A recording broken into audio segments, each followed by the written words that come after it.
بڑے خوبصورت اہل علم اور صاحبان نسبت کا یہ خوبصورت پرنور مجمع،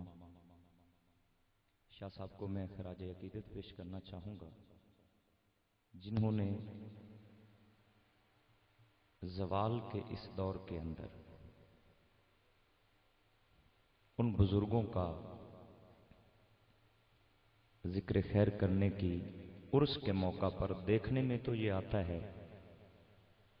کہ جن کا عرس ہوتا ہے بس انہی کی کرامتیں سنائی جاتی ہیں، لیکن میں سمجھتا ہوں یہ فیضان محدث اعظم کا یہ ایک رنگ ہے کہ آج انہی کا تذکرہ، انہی کی محبت کی باتیں طلباء کے لیے، عوام کے لیے اس اعتبار سے بڑی عزت کی حامل ہیں کہ ہماری نسل نو کو بھی پتہ چل جائے کہ جن بزرگوں کے نقش قدم پہ ہم چلتے رہے ہیں ان کا مرتبہ، ان کا مقام کتنا بلند تھا۔ آج ان کے چشم و چراغ اسی خانوادہ کے ہمارے درمیان جلوہ فرما ہے، اور یہ وہ عظیم خانوادہ ہے جس میں نظام مصطفیٰ گھر گھر پہنچانا اور پھر مقام مصطفیٰ کے تحفظ کے لیے اور مقام اولیاء کے تحفظ کے لیے اس خانوادہ کی بڑی قربانیاں۔ ہمیں یاد ہے وہ وقت لوگ اپنا سب کچھ دین ایمان، وہ شاعر نے کہا تھا کہ ہم نے دیکھا ہے دولت کے حسین شانوں پر لوگ بڑے آرام سے غیرت کو سلا دیتے ہیں، لیکن یہ وہ خانوادہ ہے کہ اگر چٹائی پہ بیٹھے کالا کالا رسول اللہ صلی اللہ علیہ وآلہ وسلم کی صداؤں سے لاکھوں دلوں کو منور کیا، تو اسی خانوادہ کے چشم و چراغ جس نظام کو حضور محدث اعظم پہنچا رہے تھے اس کو بچانے کے لیے آپ کے والد گرامی میدان عمل میں اترے، اور اہل سنت کو فخر ہے اس خانوادہ کے اوپر کہ لوگ اقتدار تک پہنچنے کے لیے بہت کچھ کرتے ہوئے نظر آتے ہیں، پر صاحبزادہ فضل کریم علیہ رحمہ اس عظیم وجود کا نام ہے کہ جب اہل سنت کا شرازہ بکھرتا ہوا نظر آ رہا تھا، اس مرد مجاہد نے، محدث اعظم کے اس عظیم نور نظر نے میدان جہاد میں قدم رکھا اور رکھ کے کہا کہ دین محمدی کو اس علاقے میں پھیلایا بھی ہم نے تھا، اور نبی کی امت کو جمع کر کے نبی کے عشق کا جام پلانا بھی ہماری ڈیوٹی ہے۔ یہ کوئی مبالغہ آرائی نہیں، کسی خطیب کا خطیبانہ جملہ نہیں۔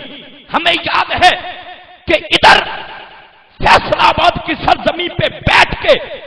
چٹائیوں پہ حدیثیں بھی پڑھی اور پڑھائی ہے، اور اقتدار کے ایوانوں میں بیٹھ کے پھر یہی پیغام دیا کہ یاد رکھو ہمارا یارانہ صرف اسی سے ہوگا جو محمد مصطفیٰ کا غلام ہے۔ اور مجھے یاد ہے وہ وقت جب زہد الانبیاء حضرت فرید الدین مسعود گنج شکر علیہ رحمہ کے آستانہ کرم کو، اہل سنت کی عقیدت کے اس عظیم روحانی مرکز کو جب لہو لوہان کیا گیا تھا، داتا علی حجویری کی آستانہ سے لے کے جگہ جگہ جب ہر آستانے کے اوپر یہ خارجی ٹولہ تباہی اور بربادی پھیلانے پہ تلا تھا،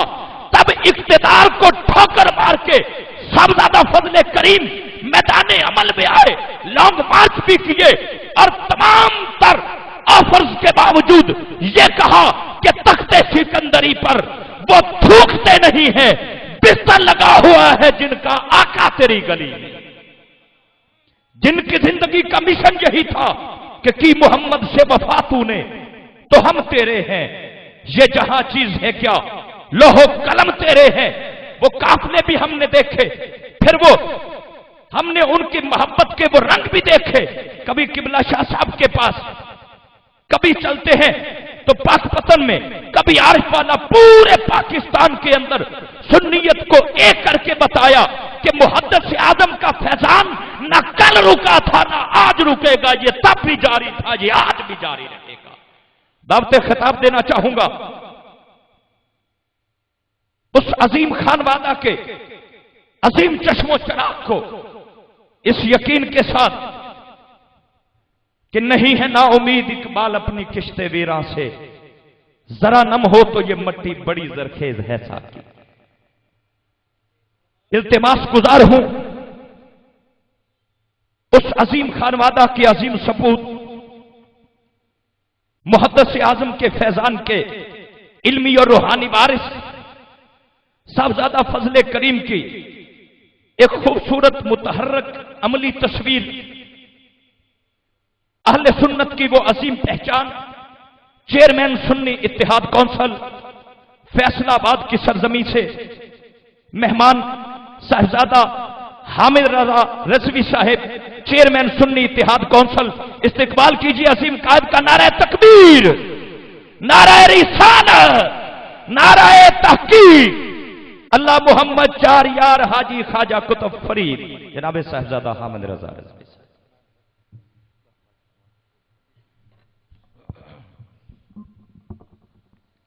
الحمدللہ رب العالمین والعاقبۃ للمتقین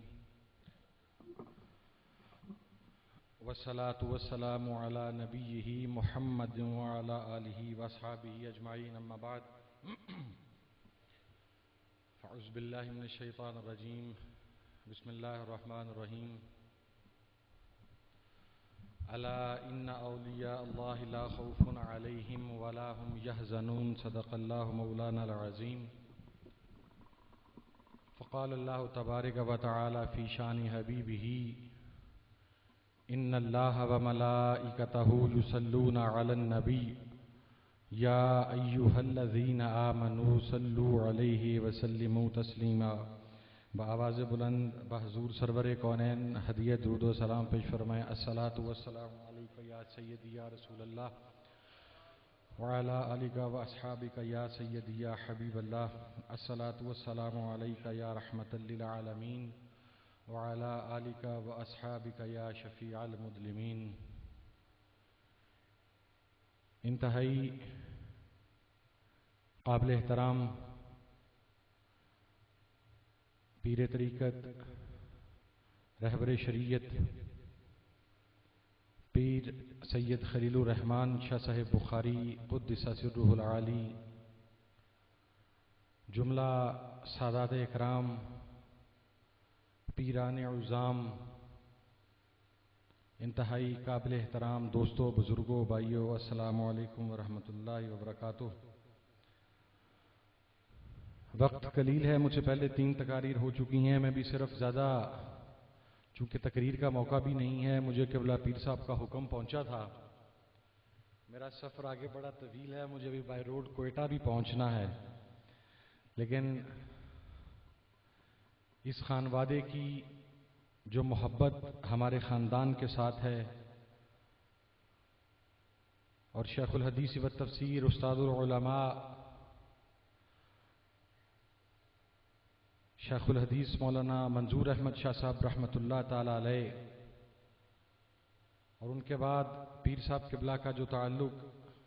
میرے والد بزرگوار اور ہم سب لوگوں کے ساتھ رہا، تو میں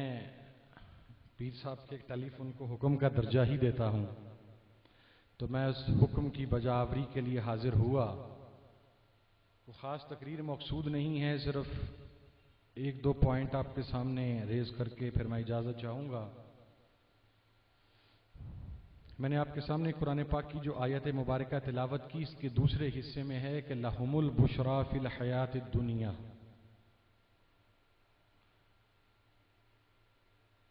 کہ ان لوگوں کو دنیا کی زندگی میں بھی بشارت ہے اور آخرت میں بھی۔ بہت بڑا کوشچن مارک ہے یہ. میں ایک بڑی لاجک سے بات آپ کے سامنے کرنے لگا ہوں، اور اس سے پہلے صرف ایک واقعہ میں دادا جی کے حوالہ سے، حضور محدث اعظم کے حوالہ سے آپ کے سامنے عرض کر دوں کہ گرداسپور ہمارا چونکہ آبائی گاؤں ہے ہندوستان میں، آپ وہاں سے لاہور میں دیال سنگھ کالج میں گریجویشن کے لیے آئے تھے، اور اس دور میں پٹوار کورس یا ڈی سی کورس ہوتا تھا. تو خانوادہ حضور اعلی حضرت کے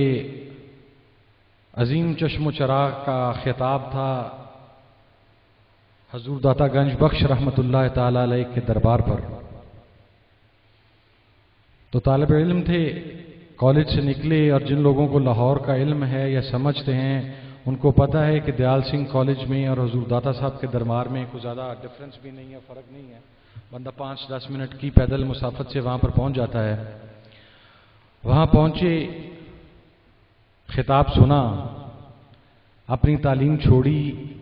سامان پیک کیا اور بریلی شریف چلے گئے. پھر حدیث اور تمام علوم کے حصول کے لیے اپنی زندگی وہاں پر گزاری. پاکستان میں تقریباً 13 سال 13.5 سال کے قریب کا عرصہ گزارا. میں واپس آئے پیر خانے کے حکم پر. جو بات میں آپ کو کہنا چاہتا ہوں وہ یہ ہے کہ میں آج آپ کے سامنے موجود ہوں جو میں نے خود مشاہدہ کی. پوری دنیا پھیرا، میری ساری تعلیم انگلستان کی، انگلینڈ کی، میں نے سب کچھ دیکھا. آج ہم میڈیا پر بیٹھتے ہیں تو لوگ شکل سے جانتے ہیں کہ یہ حامد رضا ہے. میرے والد ایم این اے بھی تھے، وزیر بھی تھے، جو ایک اس دنیا کے تقاضوں کے مطابق آپ سمجھتے ہیں کہ جو مشہوری کے عوامل تھے وہ سب پورے تھے. دنیا جانتی تھی کہ یہ صاحبزادہ فضل کریم ہے. آج ہمارے پاس پینافلیکس بھی ہے، آج ہمارے پاس الیکٹرانک میڈیا بھی ہے، آج ہمارے پاس پرنٹ میڈیا بھی ہے. آج سے 60 سال پہلے اس ملک میں اخبار تک نہیں ہوا کرتا تھا. میرے والد اس دنیا سے جانے تک یہ بات کہتے رہے، اور ہم خود فیل کرتے رہے، اور میں خود فیل کر رہا ہوں. آج میں جو اس جگہ پر کھڑا ہوں یہ حامد رضا کی وجہ سے نہیں کھڑا. میں یہاں اس لیے ہوں کہ سب سے پہلے میں محدث اعظم کا پوتا ہوں، پھر فضل کریم کا بیٹا ہوں. میں جو لاجک کی بات کر رہا ہوں آپ سمجھیں کہ آج کے دور کے اندر ہم جب کسی کا تعارف کرواتے ہیں اور یہ بتائیں تو بتایا جاتا ہے کہ یہ وزیر کا بیٹا ہے، یہ ایم این اے کا بیٹا ہے، اس نے خود الیکشن کنٹیسٹ کیا، یہ ہے، یہ وہ ہے. لیکن آج بھی ہمارے پورے خاندان کا پہلا تعارف یہ ہے کہ یہ محدث اعظم کی اولاد ہے. میرے والد کا ساری زندگی وزارت کا نام بعد میں آتا تھا، ایم پی شپ کا نام بعد میں آتا تھا، ایم این اے شپ کا نام بعد میں آتا تھا. سب سے پہلے لفظ جگر گوشائے محدث اعظم آتا تھا. کیوں آتا تھا؟ ہمارے پاس میری شکل دیکھنے کے ذرائع آپ کے پاس موجود ہیں، آپ کو دیکھنے کے میرے پاس موجود ہیں. ہم میں سے اکثر وہ ہیں جنہوں نے محدث اعظم کو نہیں دیکھا، جنہوں نے حضرت غزالی زماں کو نہیں دیکھا، جنہوں نے قبلہ شیخ الاسلام کو نہیں دیکھا، جنہوں نے پیر مہر علی کو نہیں دیکھا، جنہوں نے پیر جماعت علی شاہ کو نہیں دیکھا. یہ میں عصر حاضر کے اکابرین کی بات کر رہا ہوں. جنہوں نے مولانا عبد الحلیم صدیقی کو نہیں دیکھا، جنہوں نے مولانا عبد المصطفیٰ الازہری کو نہیں دیکھا، جنہوں نے مفتی اعظم ہند کو نہیں دیکھا. لیکن آج بھی 40 50 60 70 سال کا وقت گزرنے کے باوجود ان کے یوم وصال پر ہم ان کے عرس کی تقریب منعقد کرتے ہیں. کوسچن مارک ہے کہ کیوں؟ اس لیے کہ لہم البشرا فی الحیات الدنیا، خدا کا وعدہ ہے کہ جس نے اپنے آپ کو خدا اور اس کے رسول کی رضا کے لیے وقف کر دیا، اس کے لیے اس دنیا میں بھی بشارت ہے اور آخرت میں بھی بشارت ہے. اب دیکھیے، میں زیادہ سیاست کی بات نہیں کروں گا، لیکن دنیاوی تقاضوں کی بات ضرور کروں گا کہ آپ دیکھیے آج کے اس دور کے اندر یا زمانہ قدیم سے انسان اقتدار حاصل کرتا ہے شہرت کے لیے. انسان بہت کم ایسا ہوا کہ انسان نے عزت کے لیے یا آنر کے لیے، لوگ ہیں جن کا شیوا عوام کی خدمت رہی یا عزت رہی یا پرائیڈ رہا یا آنر رہی، لیکن ان کی تعداد بہت کم ہے. میجورٹی جب اقتدار کی طرف جاتی ہے تو اس کا منبع یہ ہوتا ہے کہ میں طاقت حاصل کروں، میں شہرت حاصل کروں، میں دولت حاصل کروں. اور شہرت کا نشہ، یہ مورخین بتاتے ہیں کہ تاریخ میں سب سے بدتر نشہ ہے. اگر آپ شراب کی بات کریں یا اور کسی نشے کی بات کریں، لوگ کہتے ہیں یہ نہیں چھوٹتا. بڑے بڑے لوگ دیکھیں جنہوں نے یہ چھوڑ دیا، لیکن جب شہرت کے نشے کو منہ لگ جاتا ہے وہ چھوٹے تو بندہ مر بھی جاتا ہے صدمے کے ساتھ. یہ ایسا برا نشہ ہے. تو انسان کتنی کاوش کرتا ہے، اپنا دین بیچتا ہے. آج کے اس دور میں ایسے لوگ ہیں جنہوں نے اپنا دین بیچا، جنہوں نے اپنا ضمیر بیچا، جنہوں نے اپنا ایمان بیچا، جنہوں نے اپنا عقیدہ بیچا، جنہوں نے اپنی فلسفی بیچی، جنہوں نے اپنا نظریہ بیچا، جنہوں نے اپنی سوچ بیچی کہ صرف اقتدار کے سنگھاسن پر براجمان ہو سکیں، اس لیے کہ انہیں یاد کیا جا سکے. لیکن آج دیکھ لیجئے اس ملک کے کتنے وزراء اعظم جو صاحب ایمان ہے، بحیثیت مسلمان، ہم ان پہ تنقید تو ضرور کر سکتے ہیں، لیکن جو اس دنیا سے چلے گئے ہم ان کے لیے دعا گو ہیں کہ اللہ رب العزت ان کی لغزشوں کو معاف فرمائے، ان کو سرکار کی بخشش عطا فرمائے. لیکن آج کتنے سابق وزراء اعظم کے عرس منعقد ہوتے ہیں. جس دن پروٹوکول کی گاڑی، مجھ سے بہتر کون جانتا ہے، ہم نے تو اپنی آنکھوں سے دیکھا ہے نا. جس دن پروٹوکول کی گاڑی پیچھے ہوتی ہے تو دنیا کی نظریں بھی اس کے ساتھ ہی پھر جاتی ہیں. لیکن یہ اللہ کا انعام ہے اپنے ان بزرگوں پر، اپنے ان اولیاء کاملین پر جنہوں نے نبی پاک صلی اللہ علیہ وسلم کی خوشنودی کے لیے اپنے آپ کو دین کی خدمت کے لیے وقف کیا. قیامت تک ان کا نام بجتا رہے گا. ان کی اولاد زندہ رہے نہ رہے، ان کا سلسلہ جاری ہو نہ ہو. آج آپ دیکھیے سجادگان حضور داتا صاحب موجود نہیں ہیں ڈائریکٹ ہمارے اندر، لیکن داتا کے مزار کی کیفیت کا اندازہ آپ کو ہے. اور میں صرف ایک واقعہ نقل کروں گا. اس شخصیت کا نام میں آپ کے سامنے نہیں لوں گا کیونکہ شاید امانت میں خیانت ہو جائے، لیکن اگر کوئی پوچھنا چاہے تو میں اس مائک سے ہٹ کے ضرور بتاؤں گا کہ ہمارے گھر کی جو نسبت، میرے دادا کی جو نسبت حضور داتا گنج بخش رحمت اللہ تعالی علیہ کے ساتھ ہے کہ دو خلفاء تھے اور اس دور میں یہ گاڑیاں تو تھیں نہیں، ٹانگے چلتے تھے. 60s کی ارلی لیٹ 50s کی بات ہے. تو لوگ دادا جی نے ہر جمعرات کو فیصل آباد سے، اس وقت لائل پور ہوتا تھا، تو فیصل آباد اس وقت کے لائل پور سے جانا اور ہر جمعرات کو حضور داتا گنج بخش رحمت اللہ تعالی علیہ کے روضہ مبارک پر حاضری دینی. دو خلفاء کی ڈیوٹی ہوتی تھی ساتھ، انہوں نے جانا. تو صبح رات کے وقت دادا جی نے اندر چلے جانا حجرہ مبارک میں. اب تو یہ نیا مزار شریف بن گیا اور الحمدللہ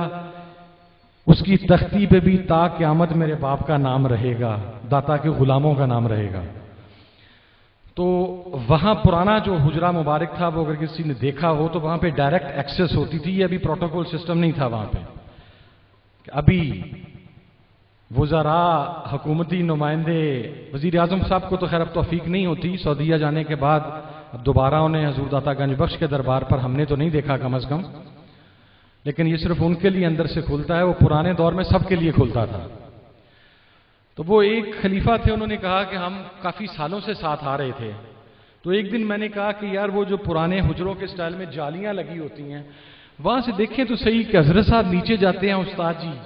اور پھر اس کے بعد صبح فجر کی نماز کے وقت باہر نکلتے ہیں تو کرتے کیا ہیں.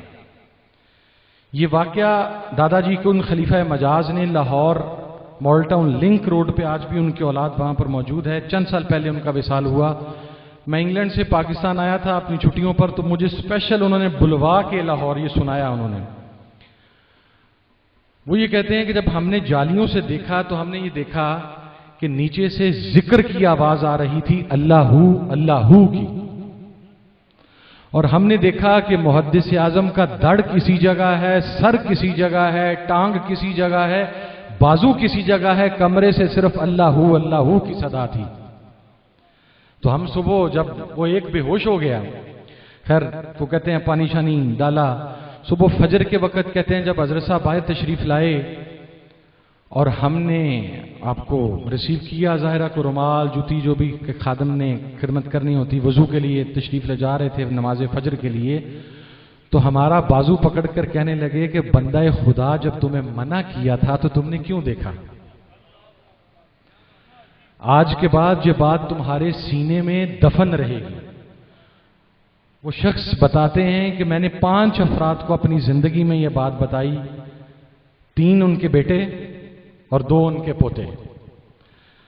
مجھے جب انہوں نے یہ بتائی تو ان پر ایک کیفیت تھی، وہ تقریباً 2-3 گھنٹے روتے رہے اور وہ مجھے بتا رہے تھے کہ میرا پیر یہ ہے، اور اسی نسبت کو الحمدللہ ہم نے بھی قائم رکھا، اس لیے کہ ہم یہ سمجھتے ہیں کہ اگر ہم محدث اعظم کی تعلیمات کو زندہ رکھیں گے تو آپ ہمیں عزت دیں گے۔ جب ہم اگر خدا نخواستہ ان تعلیمات پر کمپرومائز کریں گے تو آپ بھی کہیں گے کہ یار کس محدث کا پوتا تھا، کس راستے پر چلا گیا۔ جس وقت پچھلے دور حکومت میں ابھی حضرت نے تذکرہ کیا حضور داتا گنج بخش رحمۃ اللہ تعالی کے دربار پر حملے کا، میں نہیں بیان کرنا چاہتا تھا، ابھی میں بیان کر دیتا ہوں کہ جب دربار شریف پر حملہ ہوا، اور یہ بھی عرض کر دوں کہ شریف برادران کے ساتھ ہمارا جتنا گھریلو اور قریبی تعلق رہا بہت کم لوگوں کا، اختلاف اپنی جگہ پر، ہم ماں بہن کی عزت کے سانجھے دار لوگ ہیں، ہم مذہبی اخلاقی لوگ ہیں، ہم اگر تنقید بھی کرتے ہیں تو روایات سے ہٹ کر نہیں، مورل ویلیو سے ہٹ کر نہیں کرتے، وہ ہمارا حق ہے کہ ہم کریں۔ میاں نواز شریف صاحب کی جو بہو ہیں وہ میری کلاس فیلو رہی ہیں، کیپٹن صفدر صاحب کا ہمارے گھر سے جو مذہبی تعلق ہے وہ کسی سے چھپا نہیں ہے، میں مزید انہیں امتحان میں نہیں ڈالنا چاہتا، لیکن جب میاں شہباز شریف صاحب سے یہ کہا گیا کہ میاں صاحب دھماکہ ہوا، اقتدار تھا جنرل مشرف کے دور کے اندر،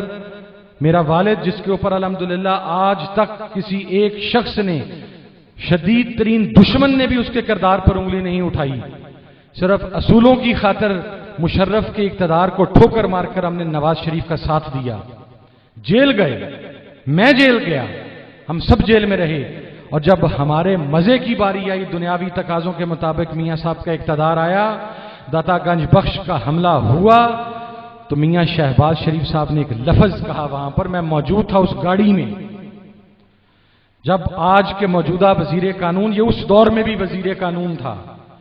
اس کے حوالے سے یہ بات ہوئی کہ جنگ کے اندر جن لوگوں نے سوسائیڈ بامبرز کو فیسیلیٹیٹ کیا ہے ان کو چھڑوانے میں اس وزیر کا ایک کردار ہے۔ محترم سردار ذوالفقار کھوسا صاحب آج بھی حیات ہیں، ان سے ویریفیکیشن کی جا سکتی ہے کہ یہ بات اس ہائی پروفائل میٹنگ میں کہی گئی، میاں صاحب نے وعدہ کیا کہ جو بھی داتا گنج بخش کے مزار پر حملے میں ملوث ہوگا اس کا چالان ATC میں پیش کیا جائے گا، اینٹی ٹیررسٹ کورٹ کے اندر۔ لیکن پھر ایک دن گاڑی میں بیٹھ کر میاں صاحب نے کہا، صاحب میری مجبوری ہے، میں سعودی عرب کی مرضی کے خلاف کچھ نہیں کر سکتا۔ تو میرے باپ نے کہا، میاں صاحب آپ کی مجبوری سعودی عرب ہے، میری مجبوری داتا گنج بخش ہے۔ ہم برے اقتدار میں پاکستان کی تاریخ میں بہت کم ایسی مثالیں ملیں گی، ہم بڑے میلے کو چھوڑ کر میاں نواز شریف سے علیحدہ ہوئے، اور آج بھی اس بات کے اوپر قائم ہیں کہ جب تک موجودہ حکومت کے ساتھ وزیر قانون جیسے بدمست وزراء موجود رہیں گے اس وقت تک ہماری مخالفت جاری رہے گی، اس لیے کہ ہماری سیاست ہمارے مسلک کے تابع ہے، ہمارے عقیدے کے تابع ہے، ہمارے نظریات کے تابع ہے، ہم درود شریف کی آواز پر پابندی برداشت نہیں کر سکتے۔ مجھے آپ یہ بتلائیں، وہ پاکستان جو لا الہ الا اللہ محمد رسول اللہ کے نظریے پر وجود میں آیا ہو، اس میں نیشنل ایکشن پلان کے اوپر آپ نے مولوی عبدالعزیز نہیں پکڑا، آپ نے ملک اسحاق نہیں پکڑا، ہمیں پتا ہے وہ کس نے پکڑا ہے۔ آپ نے معاویہ نہیں پکڑا، اعظم طارق کا بیٹا، آپ آج اس سے ڈکٹیشن لیتے ہیں۔ آج بھی حق نواز جنگوی آپ کی وجہ سے اس کا بیٹا ایم پی اے بنتا ہے، پارلیمنٹ میں پہنچتا ہے۔ آج بھی اکوڑا خٹک کا وہ شخص جو طالبان کا بانی ہے وہ آپ کا اتحادی ہے۔ آج بھی حکیم اللہ محسود اور بیت اللہ محسود کو شہید کہنے والا آپ کی حکومت کا اتحادی ہے، آپ کا الہی ہے۔ میرا سوال یہ ہے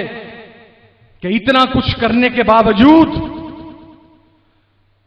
اگر حکومت یہ کہے کہ ہم دہشت گردی میں سنجیدہ ہیں تو سنجیدگی میں بتاتا ہوں کیا ہے۔ سنجیدگی یہ ہے کہ جو عالم دین،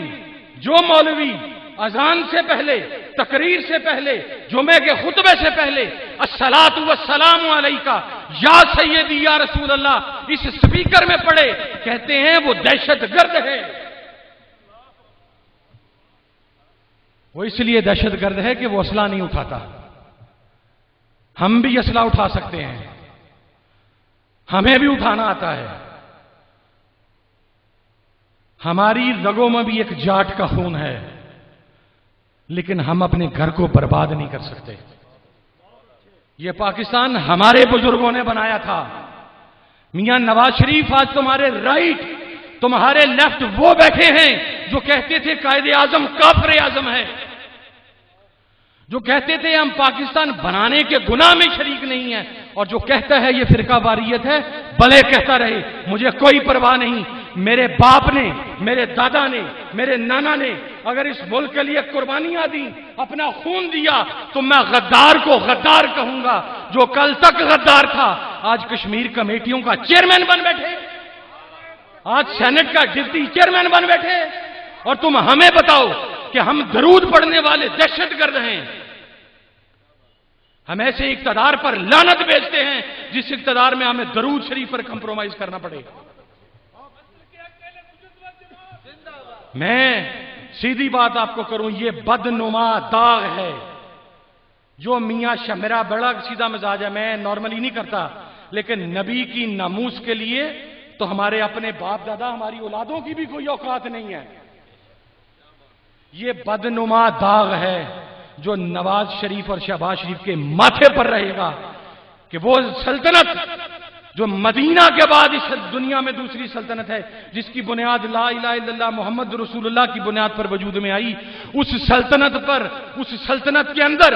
نبی پر درود اگر سپیکر پر پڑا جائے تو دہشت گردی کا پرچہ ہوتا ہے۔ وہ مولوی عبدالعزیز، وہ چودھری نثار کا چہیتا، اسلام آباد کی لال مسجد میں بیٹھ کر آپ کے فوجی مارے نواز شریف کے بارے میں غلیظ زبان استعمال کرے، پاکستان کے لوگوں کے بارے میں غلیظ زبان استعمال کرے، مزارات کے بارے میں غلیظ زبان استعمال کرے، تم اسے لگام نہیں ڈالتے ہو، تم ہمیں بتاتے ہو کہ ہم دہشت گرد ہیں۔ اگر ہم دہشت گردی پر اتر آئے تو یہ یاد رکھنا یہ ہمارا گھر ہے،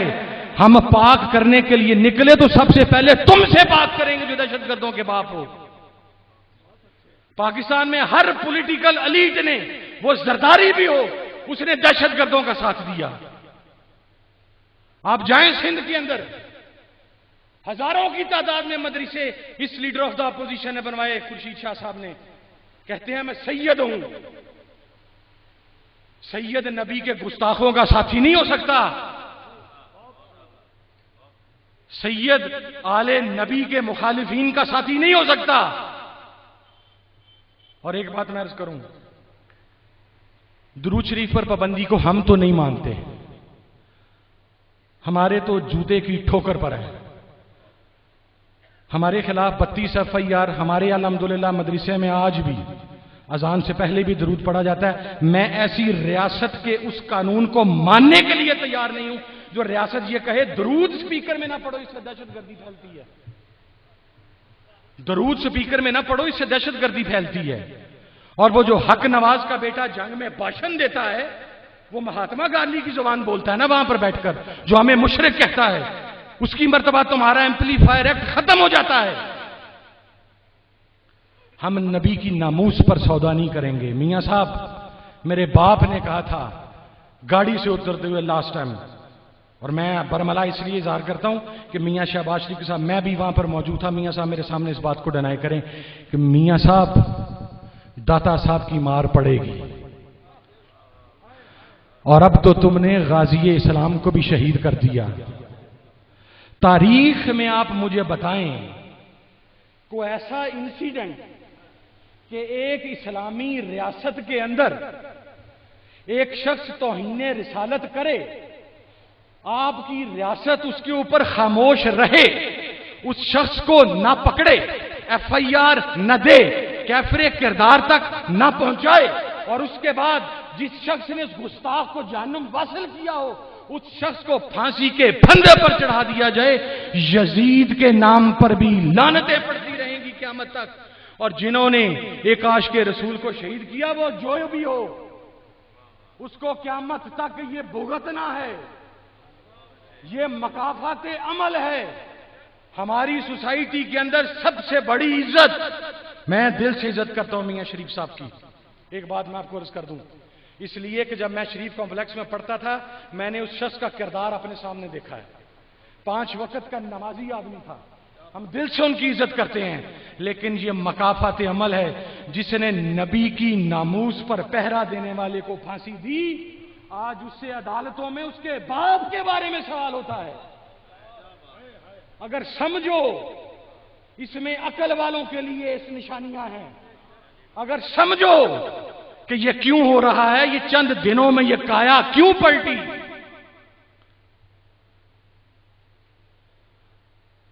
تو میرا صرف ایک پیغام ہے، ہمارے کو سارے مسلم لیگ نون کے ساتھی ان کے ساتھ نہیں ہیں، میرے علم میں ہے